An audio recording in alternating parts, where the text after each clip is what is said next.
Franceśk sądzeć ci. Les i wilk. Wilk i les byli dywni dobri madrechoma. Rys les łydywył nieziawigłe i lykso nad drogą, kundka tyś przejeździł rebek z niewłedą i rebama. Rebek, myślące, że les jest zdechły, płełeził głekwele rebów na łezy. Ciej przejechał do dum, tej sam doznał, że na łezu nie ma ani lesa, ani rebów. Łebcias jachani les zdrzycył rebę z łeza, a świetcie łełetym ich mały grebci. Ja ci rebek nalósł, ciej copnął są cały sztek drodzi. Ciej les zajedył sorebę, przeszedł do niego wilk. Skądka temeś teli rebów? Pitył sam lesa. Ha! Jeso łyłowił w stywku.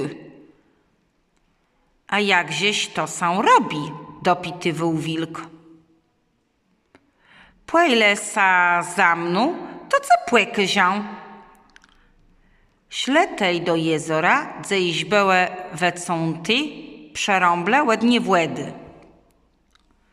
Ty lenowuś łegun, wnął dzurę i ciekuj. Jaś rebegłe chwecą. A je, tymczasa, pyda zazrzec do mojej jamy, a potem mu przyjda nazyt i ce płemoga te rebę wecugnąc. Wilk ciekł i ciekł, a że był srodzi mróz, tak tej wkół łegłyna utworzył się lód. Wilk cygnął, ale wedobec go nie mógł. Les tymczasa przeszedł nazyt i śmiał so, cię widzą, jak wilk samąci. A widzisz, wiele tych rebów są nagromadzeło? Ciekuj, jece płemygą je wecugnąc. Uzżył w płeblezim psa i nącą cygłę zaprowadził jaś do wilka.